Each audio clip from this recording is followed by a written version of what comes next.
You feel it building, that heat behind your eyes, the tremor in your hands.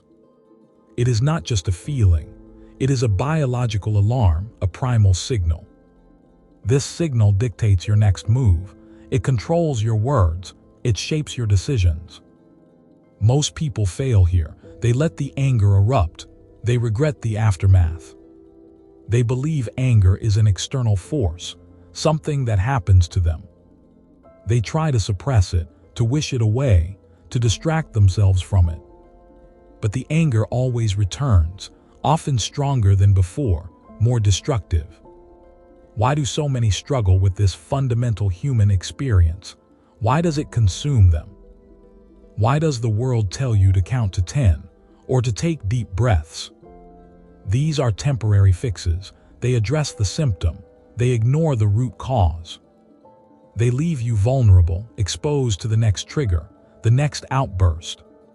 You are not broken, you are simply misinformed, misdirected. There is a deeper mechanism at play, a biological switch. Most people never find it. They live reactive lives, driven by impulse. They are trapped in a cycle of frustration, a cycle of regret. This is not a character flaw. It is a failure of understanding. The world is full of quick fixes, empty promises, band-aid solutions. None of them work for long. None of them create lasting change. They offer fleeting calm, a temporary reprieve, then the storm returns. Consider the common advice: meditate, exercise, talk it out. These are valuable tools, but they are not the core solution. They are like polishing a car with a broken engine. It looks good for a moment, but the underlying problem persists. The engine still sputters. It eventually dies. The same is true for managing your anger. You need to fix the engine. You need a mental framework, a biological advantage. This advantage is not about willpower. It is about purpose. And most people lack it. They drift through life without direction. They are ships without rudders, tossed by every wave, every slight. This lack of purpose makes them fragile, vulnerable, easily enraged. Their internal systems are out of balance, constantly on edge. They react to everything, every minor inconvenience, every perceived insult. Their bodies pay a price, their minds pay a price, their relationships pay a price. This is not conjecture, this is hard science, undeniable fact. For decades, the medical community focused on disease, on what went wrong. They studied sickness, they searched for cures, they treated symptoms. Few asked what made people thrive, what kept them healthy, what extended their lives. Then a new perspective emerged, a different kind of inquiry. It started with observations, subtle patterns across many lives. Researchers noticed something profound, something biological. People who lived with a sense of purpose, a clear direction, a driving force. They seemed different, not just happier but physically stronger, more resilient. This was more than anecdotal evidence. It was a statistical anomaly. One such pioneer was Dr. Victor Stretcher at the University of Michigan.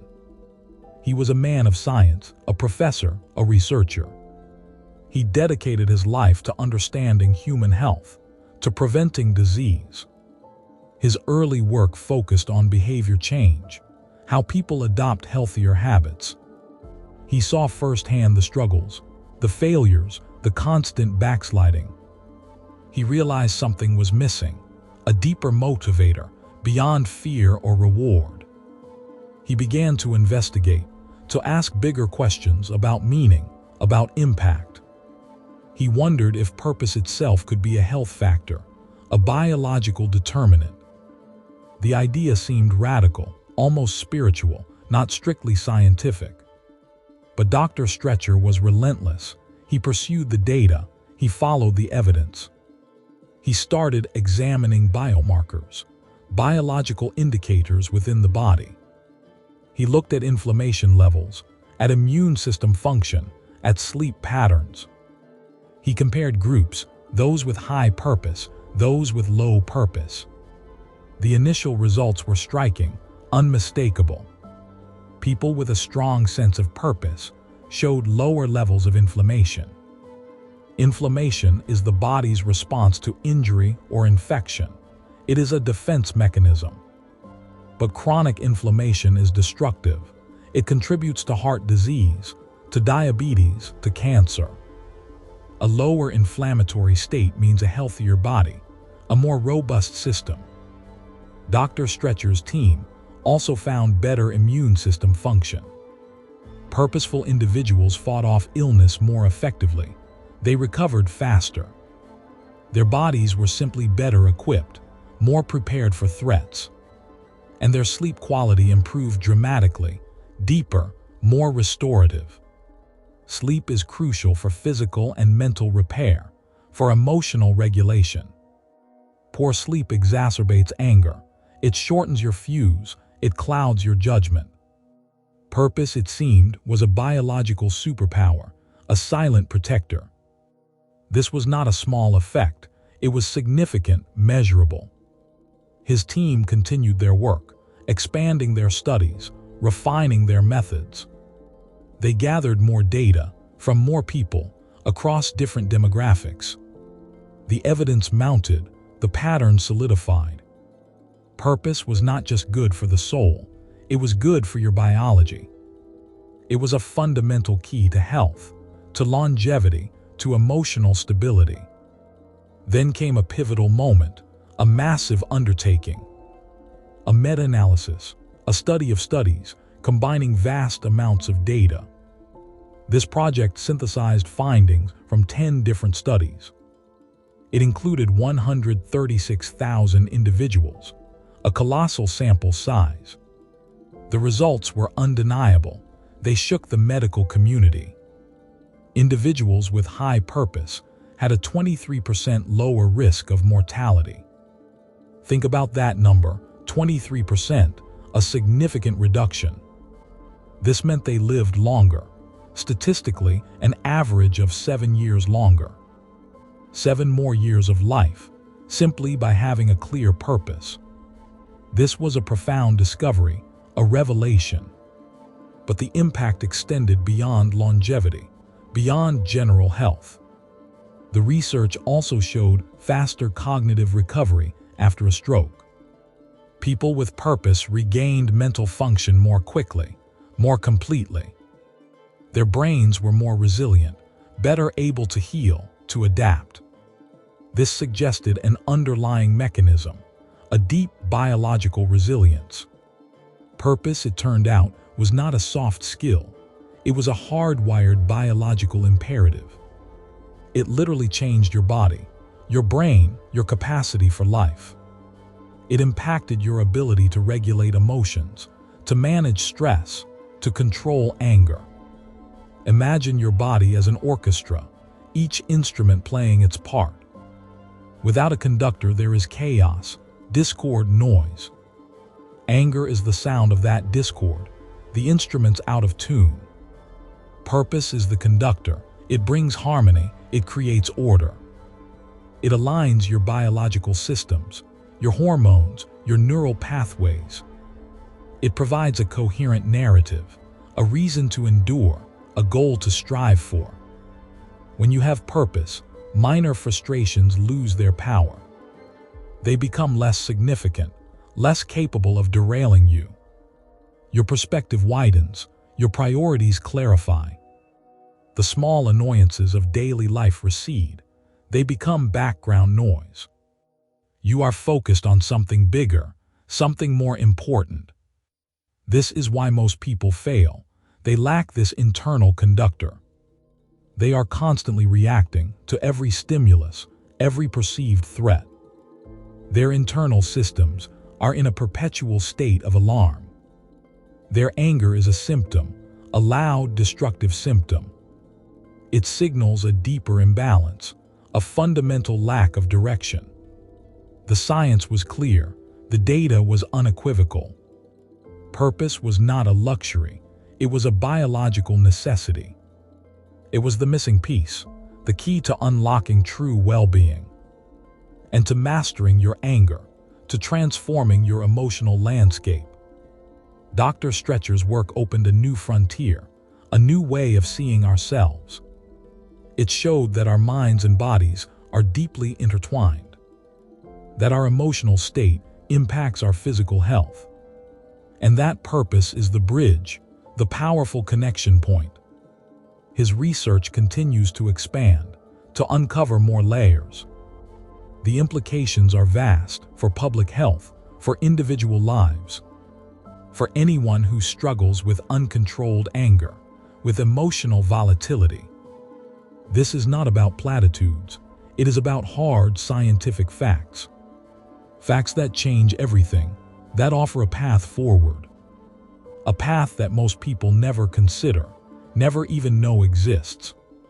A path to biological resilience, to emotional mastery. The journey to understanding this power begins now. It begins with confronting the truth about your anger, and the truth about what truly controls it, what truly calms it. It is not a quick fix, it is a fundamental shift. A shift in your entire mental framework, your entire biological system. This is the power of purpose, waiting to be activated. The science is here, the proof is undeniable. The question is, are you ready to use it? Are you ready to change? This is not a theoretical exercise. It is a practical application. A direct pathway to a life of calm, of control, of impact. You have the capacity for this. It is within you. But it requires a different approach, a radical reevaluation, an understanding of how your biology works, how your mind functions, and how purpose orchestrates it all, how it brings harmony. This is the foundation, the bedrock. Without it, you will continue to struggle, to react, to regret. With it, you gain an unfair advantage, a biological edge. An edge that allows you to navigate the world with composure, with power, with the ability to manage that heat, that tremor, before it explodes. This is just the beginning, the revelation of the problem, and the introduction to the incredible solution. The journey continues, the story unfolds. Consider Michael Chen. He built a software company. A powerful vision drove him. He wanted to connect local businesses to their communities, to make commerce more human, more personal, but Michael had a problem, a significant one. His temper was legendary, not in a good way. His team walked on eggshells. His outbursts were frequent, they were explosive, they were public. He would rage at developers for missed deadlines. He would shout at marketing for perceived failures. He would slam doors, he would throw objects, small objects, yes, but the impact was massive, the emotional collateral damage was immense. His company was bleeding talent, key engineers left, sales directors resigned, morale was non-existent. Michael saw the problem. He knew his anger was destructive, he tried to control it. He tried breathing exercises, he tried counting to 10, he tried meditation. He would feel a surge of heat, a tremor in his hands, a tightening in his chest. He would tell himself to calm down. It rarely worked. The anger would erupt anyway, often with greater force, after the attempt to suppress it. His business was failing, not because of a bad product, not because of market forces. It was failing because of him, because of his inability to manage his internal state.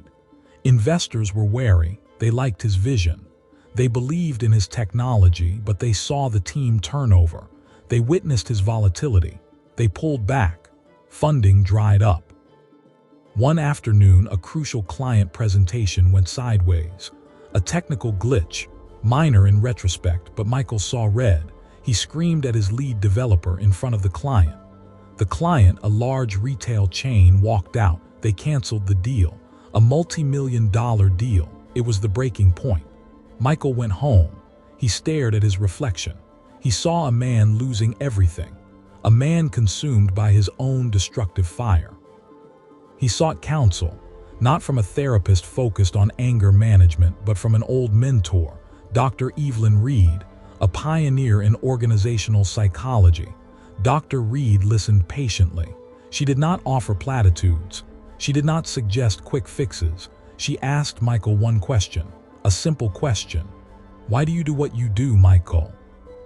Michael spoke of profit, of market share, of making a dent. Dr. Reed shook her head, gently. "No," she said, "not what you get, what you give. What is the immutable core, the reason your company must exist?" Michael struggled. He had never framed it that way. His anger had always felt like a reaction to external threats, to personal slights. Dr. Reed explained, "Your anger is a smoke signal. It tells you something is wrong, but it does not tell you what or how to fix it." She introduced him to the concept of purpose, not as a mission statement, not as a marketing slogan, but as a deep biological imperative, a guiding star, a central sun, around which everything else orbits. Michael spent weeks in introspection. He revisited his childhood, his early motivations. He remembered his grandmother, a small business owner who struggled endlessly to compete with large corporations. He remembered her frustration, her sense of powerlessness. He realized his true drive, his deep-seated purpose, was to empower those small businesses, to give them tools, to level the playing field, to ensure their survival, their flourishing. His anger, he realized, was often triggered by anything that threatened this purpose. Missed deadlines meant small businesses would not get their tools on time. Poor marketing meant fewer businesses would benefit. The client who walked out, they were a large retail chain. His subconscious saw them as the very entities he sought to counter. His anger was a misdirected defense mechanism, a primal roar for his purpose. This realization was a seismic shift.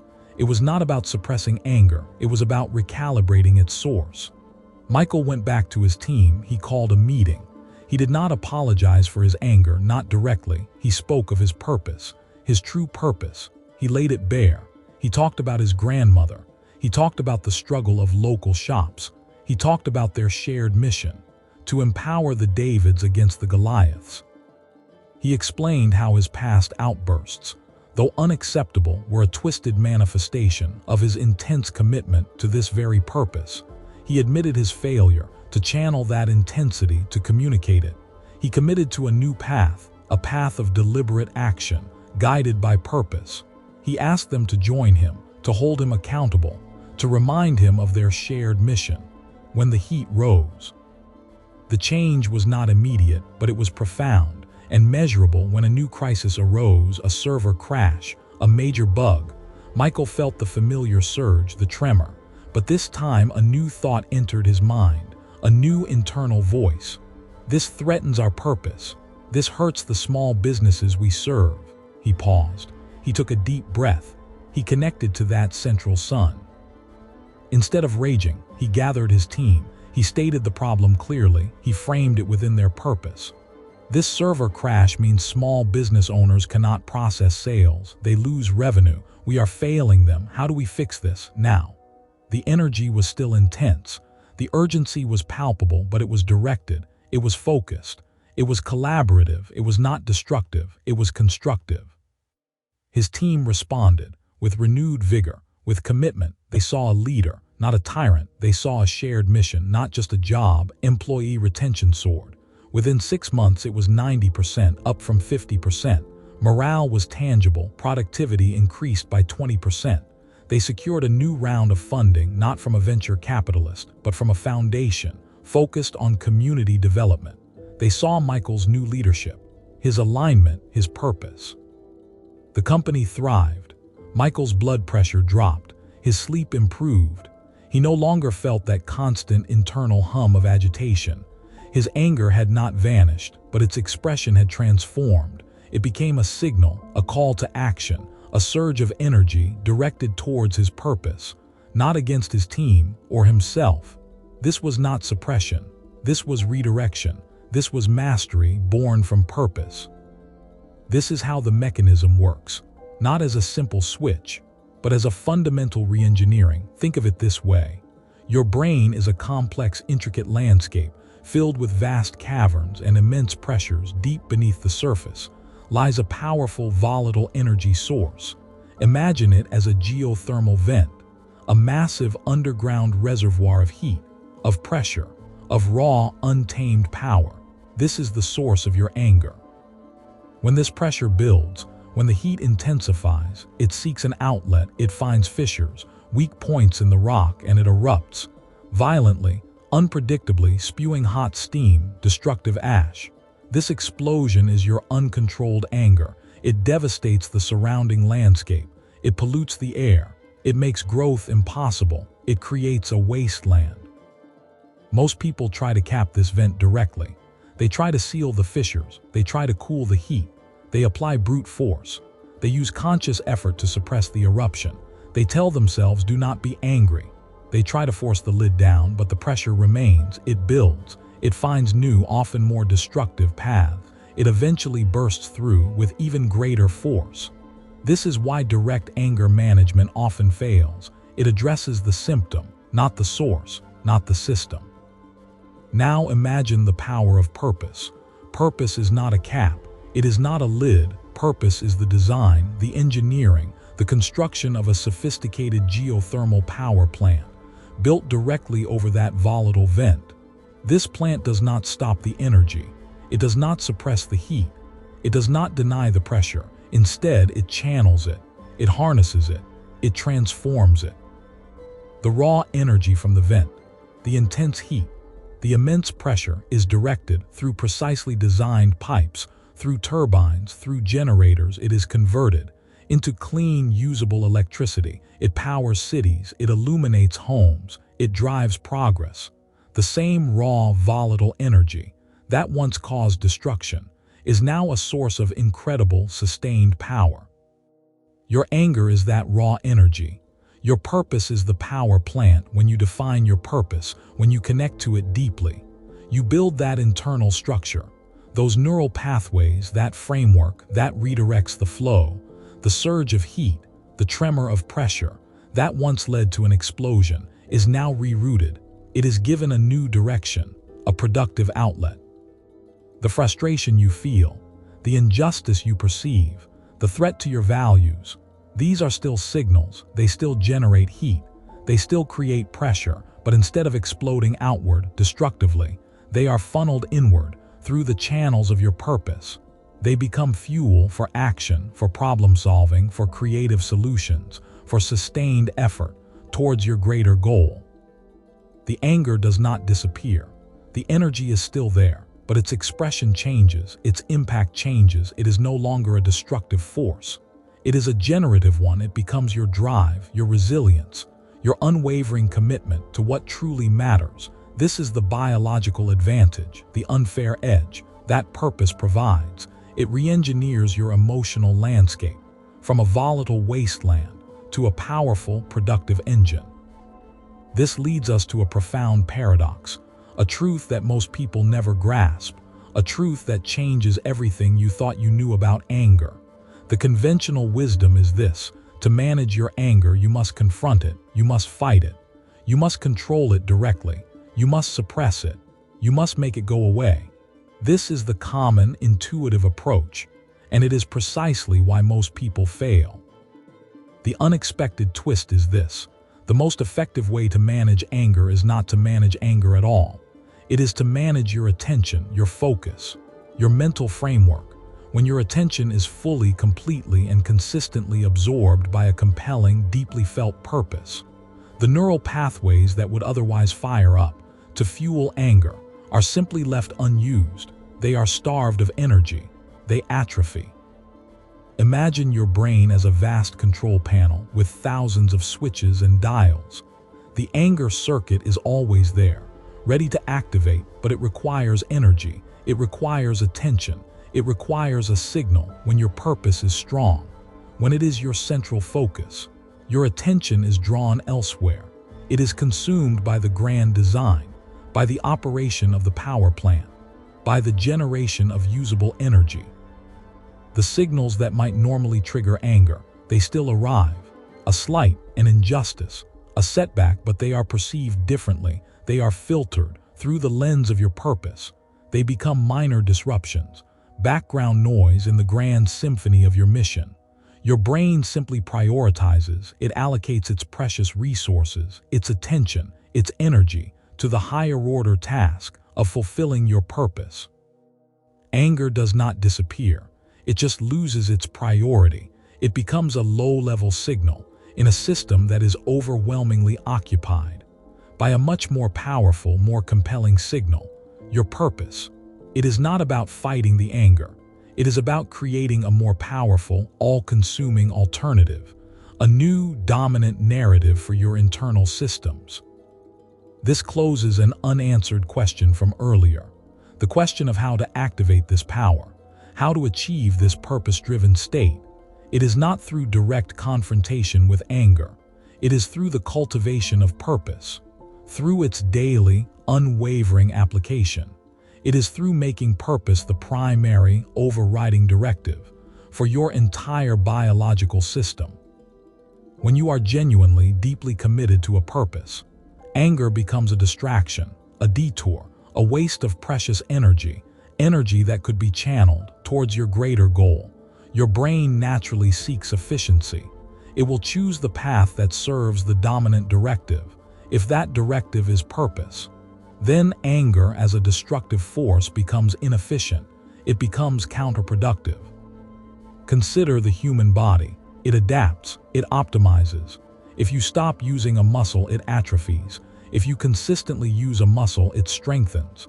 The same principle applies to your neural pathways. If you consistently feed the pathways of purpose, if you consistently direct your attention there, those pathways strengthen. They become the default, the dominant mode of operation. The pathways of destructive anger, left unfed, left unused, begin to weaken. They become less accessible, less likely to fire, not because you suppressed them, but because you out-leveraged them. You built a bigger, more powerful system that rendered them secondary or even irrelevant. This is the profound shift. It is not about controlling the wild beast of anger. It is about building a magnificent structure, a grand project, that simply absorbs all the beast's energy and puts it to work for a higher good.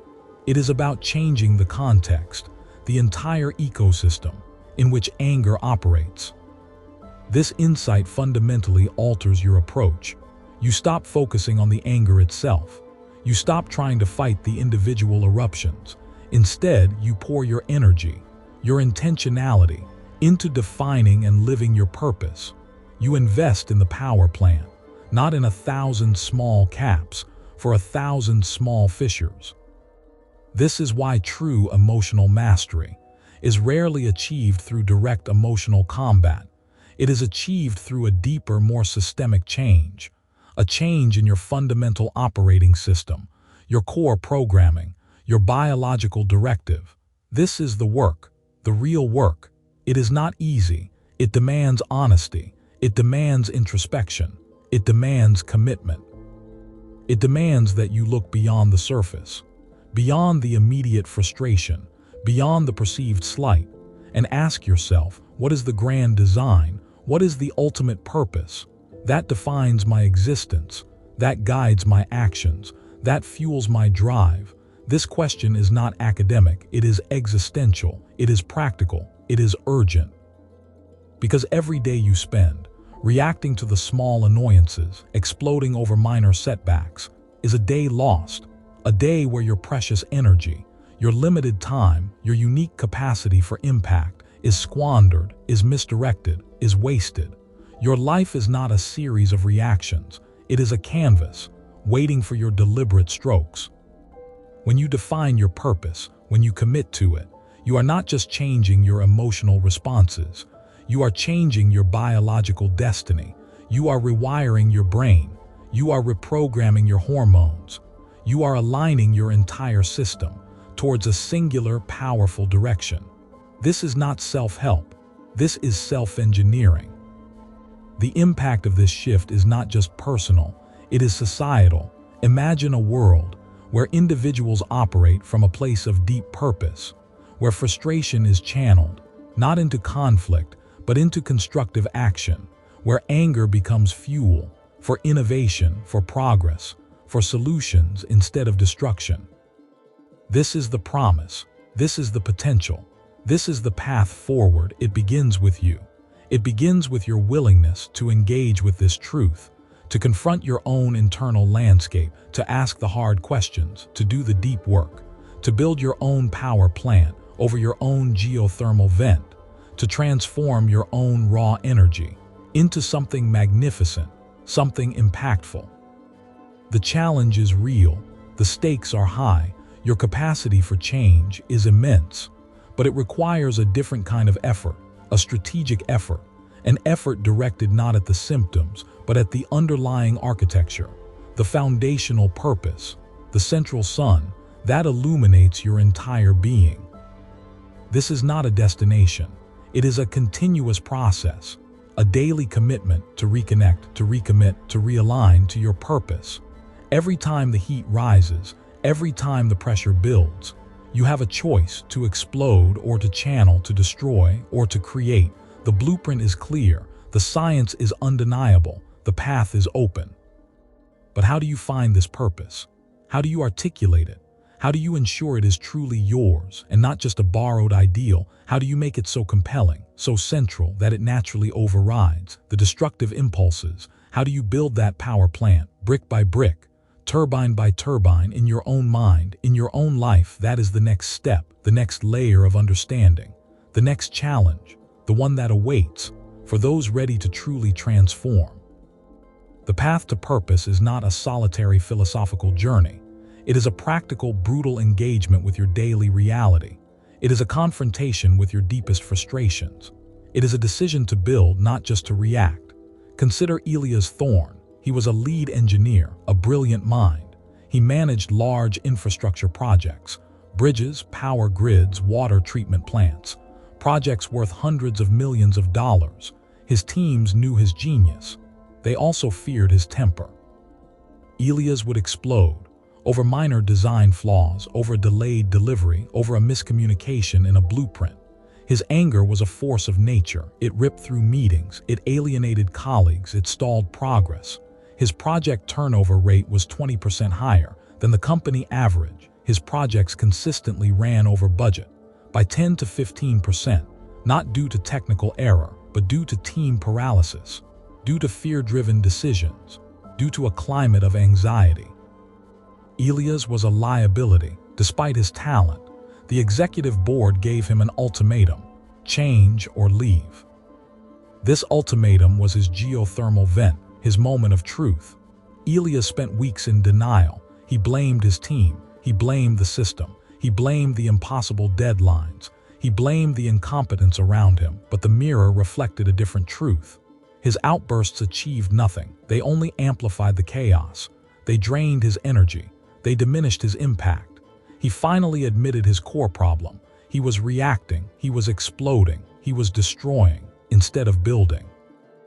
Instead of leading, he recognized the pattern. The pressure would mount.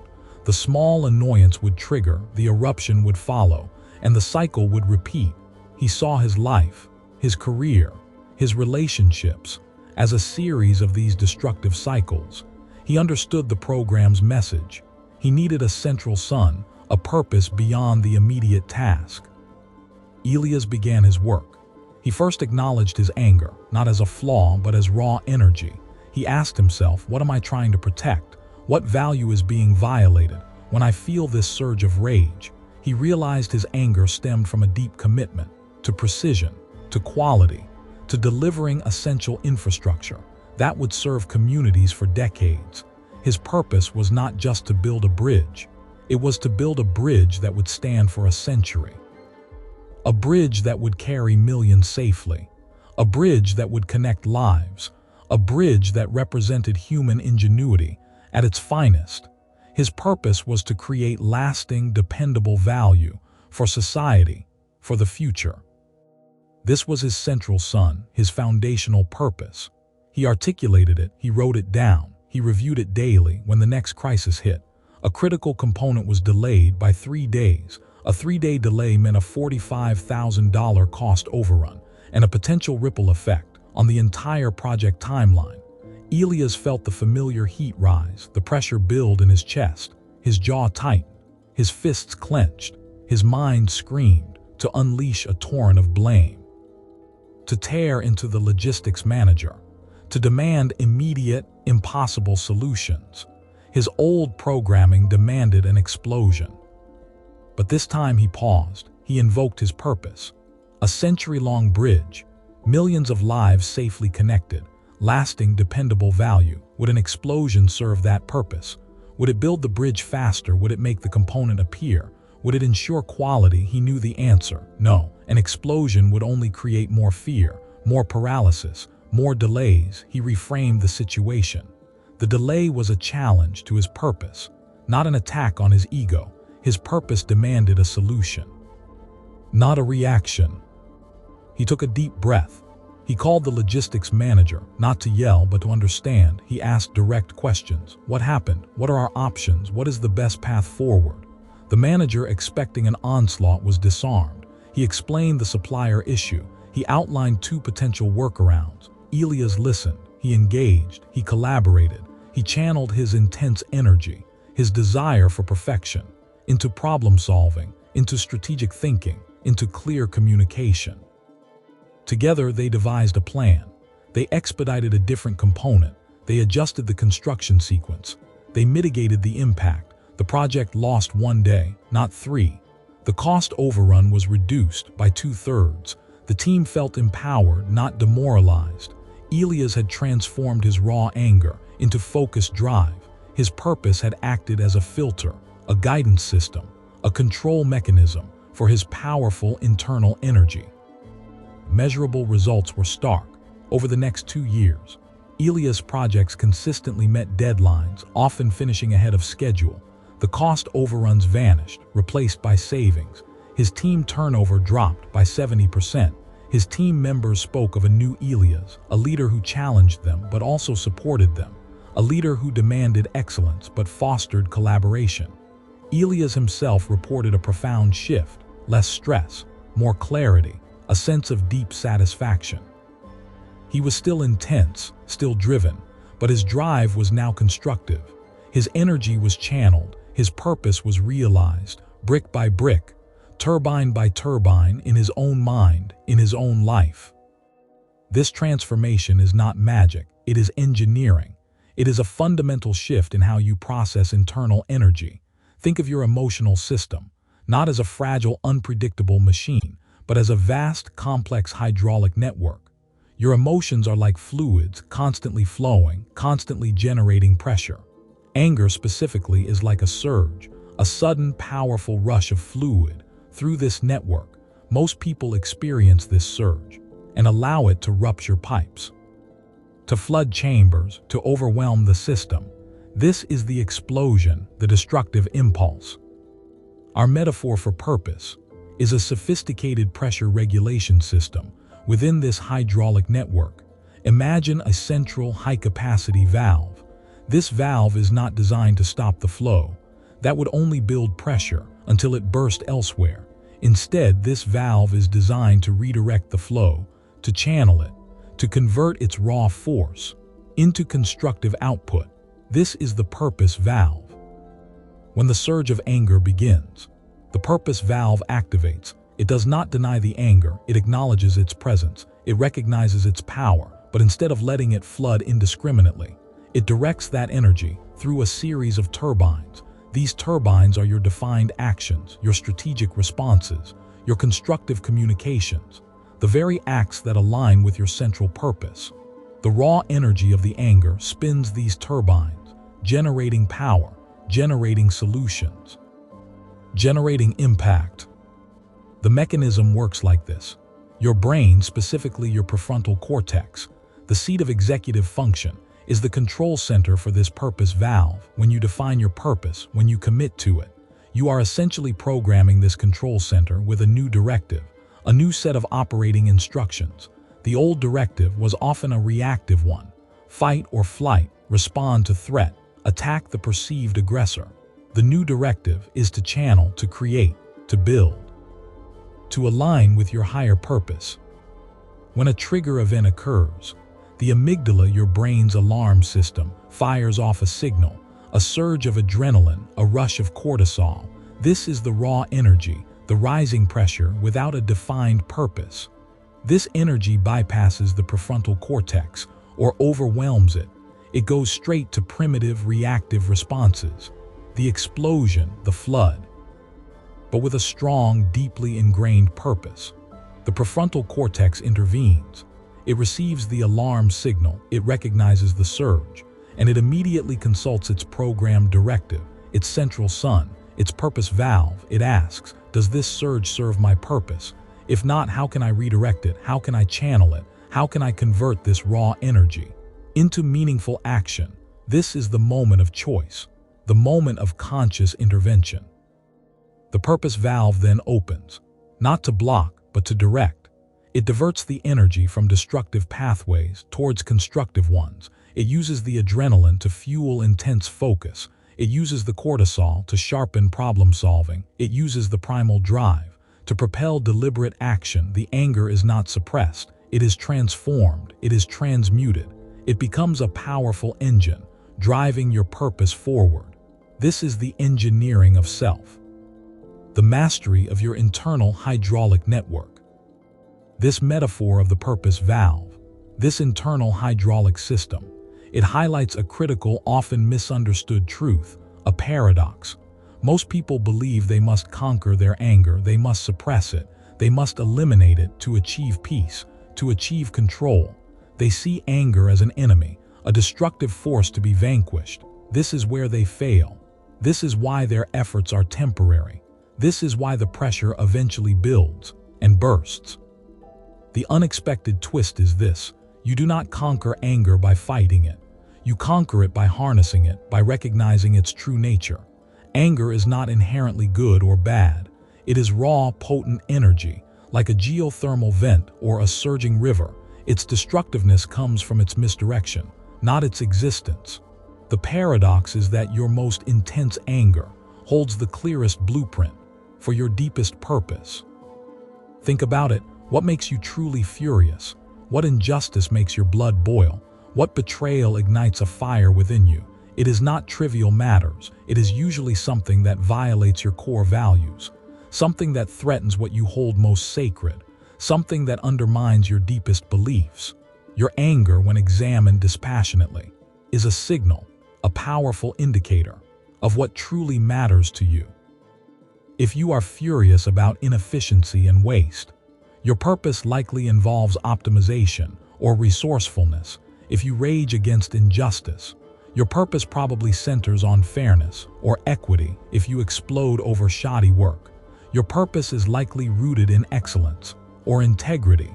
Your anger is a compass, pointing directly to your central sun, to your foundational purpose. This changes everything. You do not need to embark on a long, abstract search for purpose. You do not need to borrow ideals. You do not need to guess. Your purpose is already etched into your emotional landscape. It is revealed in the very moments you feel most out of control, the very moments you feel the urge to destroy. The challenge is to stop reacting and start listening to the underlying message of your own rage. This is how you make your purpose so compelling, so central, that it naturally overrides the destructive impulses because it is born from those impulses. It is forged in that fire. It is not an external construct imposed upon your nature. It is an internal revelation extracted from your deepest self. Your purpose becomes the refined essence of your rawest emotions. When Elias Thorne felt the familiar surge of rage over the delayed component, his initial impulse was to destroy, to blame, to lash out. But when he paused, when he asked himself, "What is this anger trying to tell me?" he did not find a desire to be mean or to be cruel. He found an overwhelming desire for excellence, for reliability, for the long-term integrity of the bridge. His anger was not about the logistics manager. It was about the potential threat to his purpose, to building something magnificent, something impactful. His purpose was not found in a vacuum. It was illuminated by the very heat of his frustration. This is the alchemy, the transformation of lead into gold, the conversion of destructive energy into creative power. You do not build your power plant over your geothermal vent by ignoring the vent or by fearing its heat. You build it by understanding the vent, by measuring its force, by designing structures that can harness its immense power. You transform your own raw energy into something magnificent by understanding its source, by respecting its message, by directing its flow. Unanswered question from earlier. How do you find this purpose? Is answered here. You find it by looking directly at your anger, not away from it. You articulate it by naming the core value. That anger seeks to protect. You ensure it is truly yours because it springs from your unique emotional blueprint. It is not a borrowed ideal. It is a deeply personal truth, and you make it compelling, so central, that it naturally overrides destructive impulses because it is the ultimate expression of what your anger truly seeks to achieve, a world aligned with your deepest values. This is a profound shift in perspective. It moves you from being a victim of your emotions to being the architect of your emotional destiny. It empowers you to use every internal experience, even the most challenging ones, as fuel, as information, as a guide towards your highest potential, your greatest impact. This is not a passive process. It requires active engagement. It demands courage. It demands a willingness to face your own internal fire, to not flinch, to not retreat, to not deny. It requires you to listen to the whispers of your soul, even when they manifest as screams of rage. It requires you to be an emotional archaeologist, digging through the rubble of your reactions to uncover the precious artifacts of your true purpose. The challenge now is not just to define this purpose, but to truly integrate it, to make it the default setting of your internal hydraulic network, to ensure that the purpose valve is always active, always ready to channel the surge, to convert the force, to generate the power. This is the work of continuous realignment, of daily commitment, of persistent practice, because the world will continue to present triggers, the pressure will continue to build, and your old programming will always seek to reassert itself.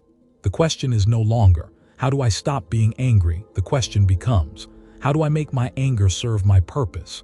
How do I wield this immense energy for maximum constructive impact? This is the next layer of mastery, the ongoing journey of self-engineering. The battle is not over, it has just begun. But now you have the blueprint, you have the tools, you understand the mechanism, and you know the true source of your power. Most people misunderstand the fundamental mechanics of anger management. They believe the goal is suppression. They strive to build dams against a powerful river. These dams are destined to break. They focus on the outward expression, the shouting, the slamming doors, the venomous words. They treat the symptom, not the disease. This approach is fundamentally flawed. It creates internal pressure. It fosters resentment. It leads to explosions at the worst possible moments. You feel like you are holding your breath, waiting for the inevitable release. This is exhausting. It is unsustainable. It guarantees future failure. You are not managing your anger. You are merely delaying its inevitable eruption. You are becoming a ticking time bomb. This is mistake number one. Mistake number two involves misidentifying the source of the anger. People blame external factors. They point to their boss, their partner, the traffic, the news. They claim, if only X would change, then I wouldn't be angry. This external attribution is a convenient escape hatch. It absolves them of responsibility. It prevents them from looking inward. Anger is not purely an external reaction. It is an internal interpretation. It is a signal.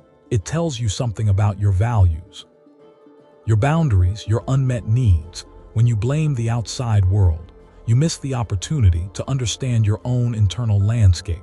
You give away your power. You become a passive recipient of circumstances. You are not controlling your response.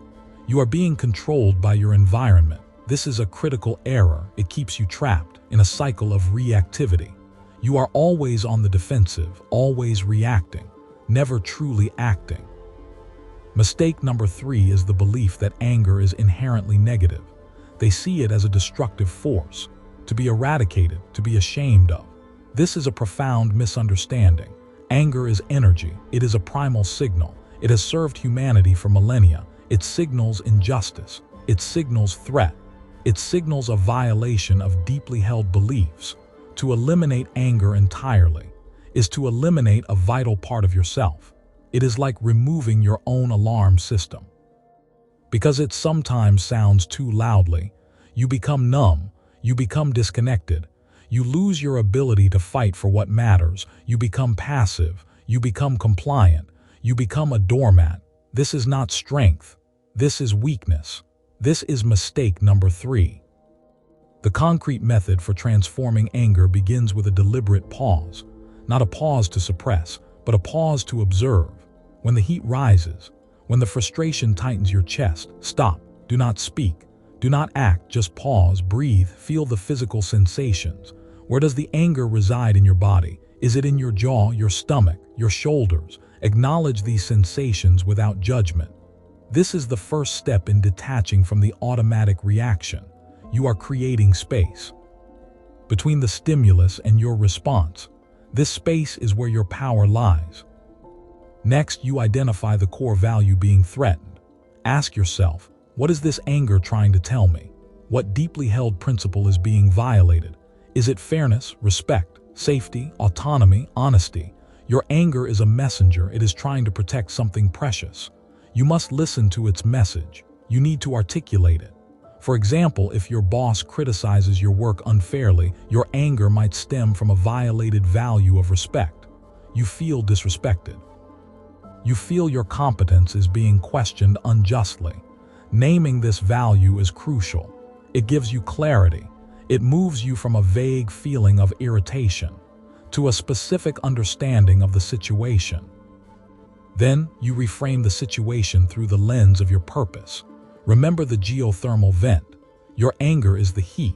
Your purpose is the power plant. How can this surge of energy serve your long-term goals? If your value of respect was violated, how does that inform your actions moving forward? Perhaps it means you need to set clearer boundaries. Perhaps it means you need to document your work more rigorously. Perhaps it means you need to seek a more respectful environment. This is not about excusing the behavior of others. It is about taking control of your own response. It is about using the energy of anger to move closer to your objectives, not further away. Consider the story of Sarah. Sarah was a brilliant software engineer. She was passionate about her projects, but she had a terrible temper. During team meetings, she would often lash out. Her words were sharp. Her tone was aggressive. This alienated her colleagues. Her innovative ideas were often dismissed because her delivery was so abrasive. She recognized her anger was sabotaging her career. She started implementing the pause. When she felt the familiar heat rise, she would take a deep breath. She would ask herself, what is truly bothering me here? One day, during a heated debate about a project direction, she felt her anger surge. She paused. She realized her anger was not about the technical disagreement. It was about feeling unheard. Her value of contribution was being threatened. Her ideas were being sidelined.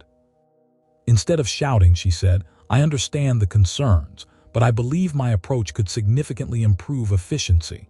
Can we explore that for a moment? Her colleagues were surprised by her calm demeanor. They listened. They engaged. Her ability to articulate her value, her need to contribute, transformed the interaction.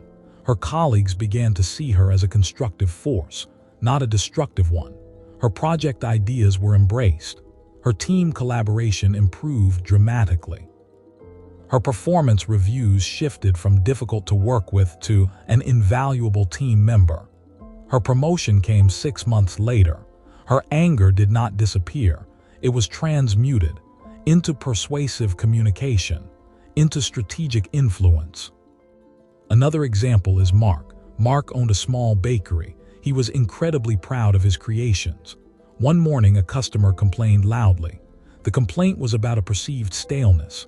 The customer was rude. Mark felt his pride attacked. His value of quality was challenged. His immediate reaction was to defend his product, to argue with the customer, to tell them they were wrong. This had happened before. It always led to a bad review and a loss of business. This time he paused. He felt the heat.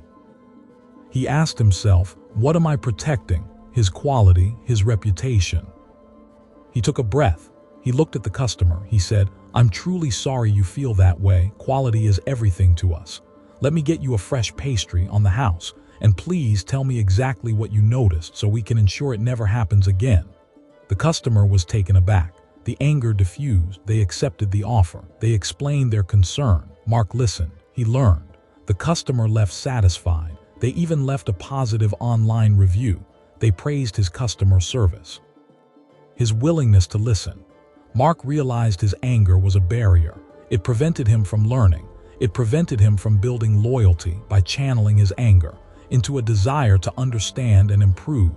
He not only saved the immediate sale, he strengthened his business. He built trust. He turned a potential disaster into a marketing opportunity.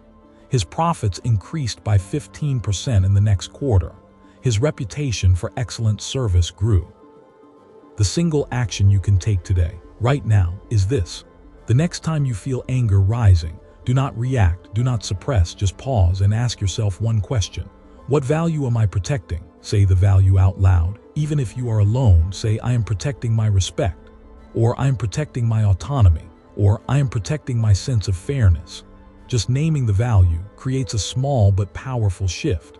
It is the first step towards harnessing your internal fire, towards building your own purpose-driven power plant. This is not a one-time fix.